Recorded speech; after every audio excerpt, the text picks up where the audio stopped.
On Friday, Netflix announced a deal to acquire Warner Bros. Movie studio and streaming platform HBO for $82.7 billion dollars. It's a deal that would put a lot of power in the hands of just one entertainment company. I've talked to a number of people who've said this is the worst thing ever. The former CEO of Warner Brothers said this is the worst thing ever. But I've also talked to people who said this could be really the revitalization that the industry needs after the tough years of the pandemic, the strikes, and the wildfires. The deal comes after months of speculation that Warner Bros. Had been exploring a sale of its movie and streaming division after they split the company in two to separate that side from their linear TV networks like CNN, TNT, and Discovery.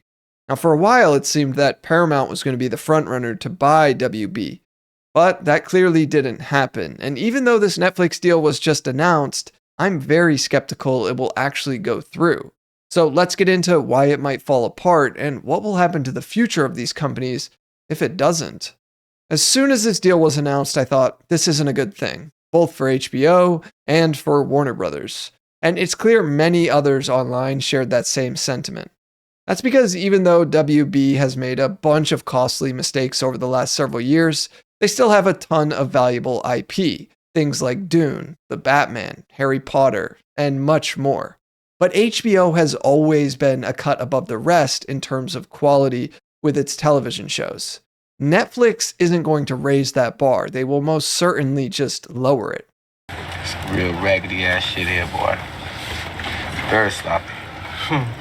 That's because there's been reporting from inside Netflix that executives want programming developed with the assumption that viewers will be on their phones while watching it. That alone tells you how different these cultures are.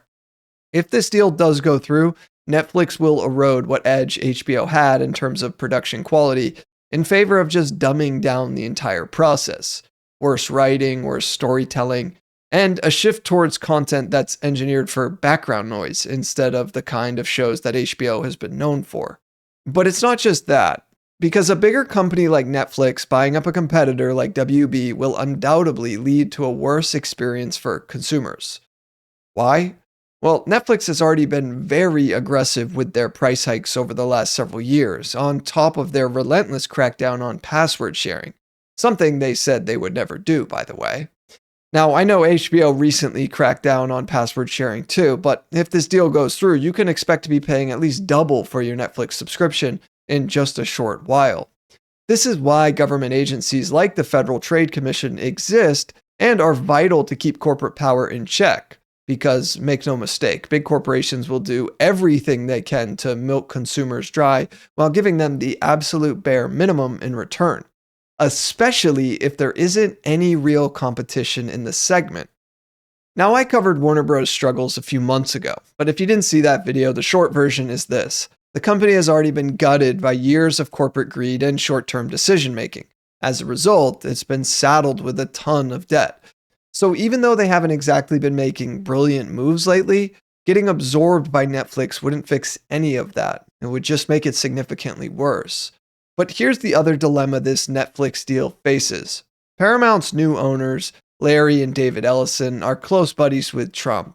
And after months of trying to acquire WB, you can bet they're already in Trump's ear about not letting this deal go through. Which is why, not even a day later from when the deal was announced, CNBC published this piece. Trump administration views Netflix and Warner Bros. Deal with heavy skepticism, senior official says. The Ellisons aren't going to take this lying down. They were the ones who started the bidding war for WB after all. Now, it's clear we've been in an era of crony capitalism recently, where business success is very reliant on relationships with government officials. Several companies have received favored treatment from this administration in some very unprecedented ways. And I know since I just said that, that will stir up some people in the comments, so let me be clear, I'm not saying corporations haven't received special treatment before this administration, because they have. The whole political system in the US, both on a state and federal level, is and has heavily been influenced by corporate power. However, this year, it has certainly been taken to new heights.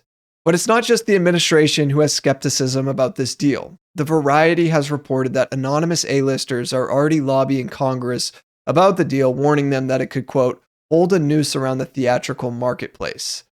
The group didn't sign their names on the letter because they fear retaliation from Netflix given their power both as a buyer and a distributor, but it's clear this deal is concerning much of the industry in television and films. Part of this specific concern is Netflix's reluctance to care about theatrical releases and what that could mean with Warner Brothers' large portfolio of exclusive IP. And then also how that would reshape the streaming segment. The Writers Guild coming out perhaps with the strongest statement against the deal, saying that Netflix is, quote, swallowing one of its biggest competitors, and that this is what antitrust laws were designed to prevent.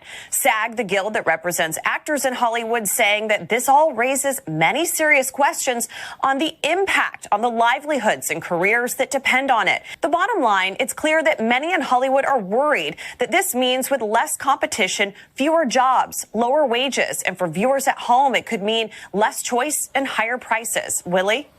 Now, I'm going to take an educated guess here and say that this article will be one of many over the next year regarding this type of pushback that the deal will receive from everyone, to producers, to actors, writers, customers. Oh, and I guess even Netflix shareholders. Ironically, the same thing that worries the creative side of the industry about this deal is the same reason Netflix shareholders are concerned. Now, as I said, Netflix has shown a disdain for theatrical releases, and this deal would, in theory, mean that they would be on the hook for hundreds of millions of dollars to market and produce new releases that Warner Brothers makes every year. And that's not some small shift either. Netflix's entire business model has been built around streaming content directly to subscribers, not really financing massive theatrical rollouts or producing shows for outside networks. Taking on Warner Bros. Slate would force Netflix into a completely different financial reality, one with higher upfront costs, slower payback periods, and far more risk than they've been used to. Of course, there's fear that they'd cut back on all of that if the deal went through, but they didn't signal that they would in a call that they had with investors on Friday morning. However, one shouldn't really rely on what the company says this early on regarding the actual business plans for something this massive, as much of it is likely to change. Now, it's also worth noting that if this deal falls through, Netflix will have to pay Warner Bros. $5.8 billion on a reverse breakup fee. And Warner Bros. Will have to pay Netflix $2.8 billion if they decide to cancel the deal to merge with someone else. Now, with a deal this massive, there are a lot of obstacles ahead. And while I didn't have time to touch on all of them, there are a few that also deserve to be mentioned. The most obvious one is the debt load. Netflix would be taking on an absolutely enormous amount of it. Their debt today sits at around $16 billion. But if this deal goes through, it would rocket that to roughly $76 billion. That alone would likely concern any investor. There's also the guaranteed culture clash that goes well beyond what I've already talked about. These two companies operate with fundamentally different philosophies and expectations. But the biggest hurdle, and the one I want to end on, is the regulatory gauntlet. Because no matter how badly Netflix wants this deal done, or how much Warner Brothers wants an exit, the US government, international regulators, especially the EU, courts, Paramount, most of Hollywood, they're all going to have a say here. And none of them are going to make this easy, nor should they. Warner Bros. Already has a long history of merging with bigger companies and having it go extremely poorly. It's a huge part of why they've been struggling for so many years now. Letting Netflix come in and do the same thing all over again would absolutely make things worse for just about everyone who isn't Netflix. Now, if you enjoyed this video and you want to learn about why Nike has been struggling over the last several years, well, I covered it in this video here, so go ahead and check it out next. Thanks for watching.